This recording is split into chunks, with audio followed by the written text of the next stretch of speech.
Сайн байцгаана үзэгчдээ та бүхэнд 100-ны мэдээсний 7 хоногийн таймыг сэтгүүлч Мегмар Жаргал болон Бэм Хажтнаар хүргэхэд бэлэн боллоо. За ингээд манай энэ удаагийн амьдралын тойрог болонд маань сагсан бөмбөгийн спорттой одоо салшгүй төхөрлж яваа. Ер нь л ингээд хоббигоо тасралтгүй хичээллэж амьдралынхаа одоо нэг хэсэг болгосон гэж хэлж болохоор одоо хүрэл тоогоогоо урьж ярилцсан байгаа. За тэрээр л одоо Арангаа аймгийн уугуул. За тэгээд ер нь бол ингээд багаасаа эхлээл ер нь бол сагсан бөмбөг тоглож эхэлсэн. Тэгээ одоо бол Монголын ахмадын сагсан бөмбөгийн UBCD гэдэг багт бас тоглодог. За тэдний баг бас онцолж ярих юм бол саяхан болсон бас Швейцар улсад болсон дэлхийн аварга шалгаруулах тэмцээнд бас Монголын сагсан бөмбөгийн ахмадуудаа бас төлөөлөөд ингээ амжилттай оролцоод ирсэн байлээ. Тэгээд энэ талаар бас сонирхолтой ярилцлага болсон. Тэгээд энэ талаар манай сонины 7 дугаар нүрээс бас бүрөө их юм уншаарай. За мөн манай Leadership Forum булангийн зочноор одоо энэ удаагийн зочноор ерөнхийлөгчийн одоо эрүүл мэнд нийгмийн бодлогын зөвлөх Бадам цэцгийг урьж ярилцсан байгаа. Энэ талаар бол бас иргэдээ өвчлөгөөс өмнө хамгаалах одоо концепцийг дэвшүүлсэн талаараа бас хэлсэн ярилцсан байгаа. Тийм. За мөн манай энэ удаагийн даваа гарагийн зүүн бүсийн мэдээ болохоор дэвшилтэт технологиор адууны онцлогоо эмчилгээ хийж байгаа талаар бас сонирхолж онцлсан байгаа. Тэр нь яасан бэ гэхээр одоо ерөнхийдөө бол дэлхийн нийт техник технологийн хөгжлийг дагаад одоо зөвхөн хүний эрүүл мэндэд биш одоо адуу малд одоо бас өргөнөөр ашиглах болсон. Тэгэхээр энэ тухай бас Морьтон үндэсний адууны эмнэлгийн ерөнхий эмч Наранбаатар орон нутгийн малчид уяачдтай адууны эрүүл мэндийн үйлчилгээг илүү ойроос хүргэх зорилгоор бас орон нутагт салбараа нээж байгаа талаар бас ярилцсан байгаа.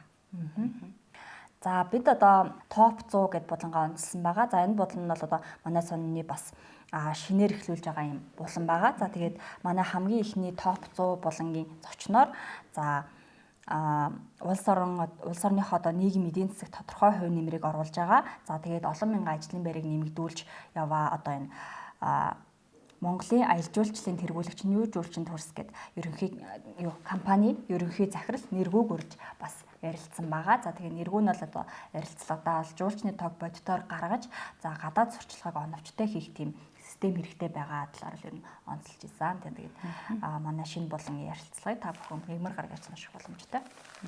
5 гарагийн онцлог материалаар бол одоо энэ 7 хоногт нийтийн эрхшигын төлөөх бүтээлээ нийтэлсэн байгаа. За тэгээд энэ удаагийн нийтийн эрхшигын төлөөх бүтээлээрээ хөдөөгийн эмэгтэйчүүдийн үүрч байгаа хүнд ачаа гэдэг сэдвээр нийтлэлээ бичсэн. Энэ бол одоо хөдөөгийн эмэгтэйчүүдэд ямар асуудал тулгарч байна, тэдэнд одоо ямар асуудал тулгамдаж байгаа талаар ерөнхийдөө бид нар хөдөө амьдарч байгаа эмэгтэйчүүдээс одоо мэдээлэл аваад ингээд судалгаанд тулгуурлаад ингээд бичсэн байгаа. За тэгээд ер нь бол одоо хөдөө нутагт амьдарч байгаа эмэгтэйчүүдэд мэдээж одоо нийгмийн болон эрүүл мэндийн ингээд олон асуудал тулгарч байгаа. За тэдгээрийн нэг нь бол одоо хүүхдийнхээ боловсролыг хүү эсвэл одоо гэр бүлийн хувийн амьдралаа хүү зэрэг ийм сонголт гарч ирж байна. За тэгээд мөн одоо энэ эрхэн зөрчигдөж байгаа зүйлээ бас хаана одоо хэлж яаж ингэж эрхээ хамгаалуулах талаараа бас мэдээлэл дутмаг байдаг зэрэг олон асуудал тулгамдж байгаа. Тэгээд энэ талаар л бид нэр хөндөж бичсэн байгаа. Мөн бас тэрнээс үүдэн гэр бүл салалт гэдэг асуудал бас их өндөгдгөр болж байгаа шүү дээ. За бид энэ удаагийн төвийн бүсийн мэдээнд одоо бас их сонирхолтой зүйлийг онцлсан байгаа. Энэ нь юу гэхээр Тархуу аймгийн одоо сэтгүүлчдийн 3 үеийн уулзалт болсон. Монгол улсад одоо үндэсний сэтгүүл зүйсэж хөгжсөний 113 жилийн яваг тохиолдуулан одоо Монголын сэтгүүлчдийн нэгдсэн эвлэлийн Дархуул аймаг дахь салбар зөвлөлөөс одоо энэ үйл ажиллагааг зохион байгуулсан одоо өглөөний уулзалтыг зохион байгуулсан. Энэ үеэр болохоор орон нутгийн телевиз, радио, сонинд ажиллаж байсан ахмад сэтгүүлчид болон мөн одоо сэтгүүл зүйн салбарт ажиллаж байгаа одоо дунд залуу үеийнхэн өсвөрийн сэтгүүлчдийн төлөөлөл бас оролцсон байгаа. За манай одоо онцлог булангуудын нэг бол Монгол Улсын төлөө булан маань байдаг. За энэ удаагийн зочнороо бид нар авилгатай тэмцэх газрын мөрдөн шалгах хэлтсийн ахлах мөрдөгч, ахлах комиссар Лавг баярыг урьж одоо ярилцсан байгаа. За тэгээ тэрээр л одоо мөрдөгч хүн сэтгэл зүйч байх ёстой гэдгийг бол бас ярилцлагатаа онцлсан бас гоё шилдэг нэг байна. За мөн өдрийн сурвалжлагын нэг бол одоо их хүүхдийн холбоог сонгодог хөгжмөр бэхжүүлсэн уулзалт болсон. Энэ нь юу вэ гэхээр амилаа цэцэрлэгийн дэргэдэх саруулсан хамтран одоо Монголд анх удаага их хүүхдийн одоо холбоог бэхжүүлсэн ийм сонгодог ийм симфони найрал хөгжмөр одоо их хүүхдийн харилцаа дээрээс нь одоо нөгөө тэр үед одоо орчны дуу аваа химлийг мэдэрч одоо ээжийнхээ сэтгэл санааны байдлыг мэдэрдэгэ гэж бас тэр үед одоо үүсгэн байгуулагч нь хэлжсэн. За энэхүү нандин их шиг үйл ажиллагааны үеэр жирэмсэн эхчүүд болон 5 сараас ой 5 сартай хүүхдүүдэд зориулж одоо энэ үйл ажиллагааг явуулсан байгаа. За манайс нь одоо пүрэв гарагийн дугаартаа тэрэн зочин болон онцлсан байгаа. Энэ удаагийн тэрэн зочин болонд маань Кипр улсад явагдаж байгаа нүүбийн одоо инхийг сахиулах ажиллагааны хүчний командлагчаар 2 жил гаруй хугацаанд одоо үүрэг гүйцэтгэсэн Монгол Улсын зэвсэгт хүчний генерал Эрдэнэтийг урьж ярилцсан байгаа. За тэгээд генерал Эрдэнэтийн бас ярилцлагынхаа үеэр онцолж исэн үг нь бол одоо бидний амгалан тайван амьдрал бол одоо үе үеийн их орончид те өвөг дээд зэмийн хичээл зүтгэлийн үр дүн гэдгийг бол бас онцолж исэн маш тийм содон гоё үг байсан. За мөн бид Баасан гарагийн өв соёл буланда одоо өмнгийн говийн уран бүсгүүчүүдийн нэг одоо өөрийн туяаг онцолсон байгаа. Энэ эмэгтэй нь бол ерөнхийдөө бол зоосон ширээний ураллаар одоо нүүдэлчин Монгол дэлхийн соёлын наадамд одоо шилдэгэн шилдэг өв тэлчээр шалгарч байсан уран бүтээлч. Тэгээд мөн одоо 2000 дайлан битүүлсэн юм мундаг эмэгтэй юм билээ. Тэгээд ерөнхийдөө бол улсын хэмжээнд тэргүүлж одоо соёлын салбарын шилдэг уран бүтээлчтэй нэгээр тодорхойд байгаа юм. Энэ талаар бас дэлгэрэнгүй манай Баасан гарагийн өв соёл булангаас одоо бүрээ ихээр нэмэх боломжтой. Зоосон ширээг гэхээр бас сонирхолтой сонсогдож байна. За тэгвэл одоо бас энэ 7 хоногт нэг нийгмийн анхаарлыг татаад байгаа нэг үйл явдал бол үе тэнгийн дээрлэхэлтэй асуудал байгаа шүү дээ.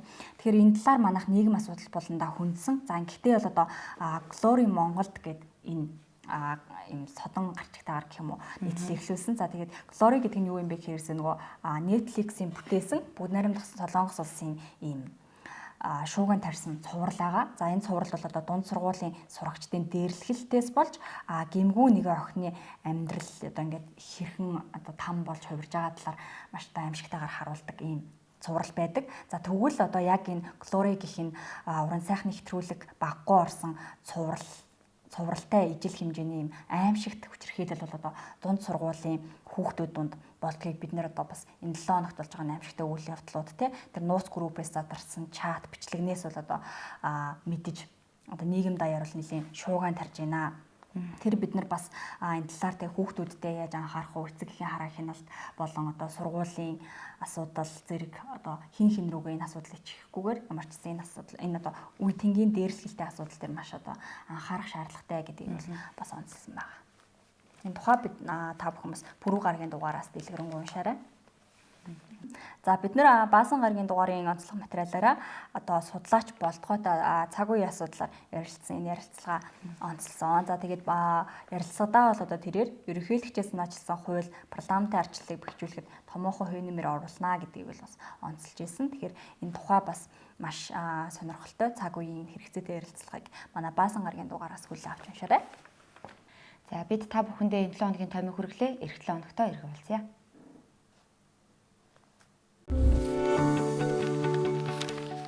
Зүүн түүчэлэх зүүнний мэдээ сонин цаасан хэвлэл болон цахим хэлбэрээр уншигч танд хүрч байна. Иргэдээ өмөөч өвчин. Үндэсний өдөр тутмын сонин зүүнний мэдээ.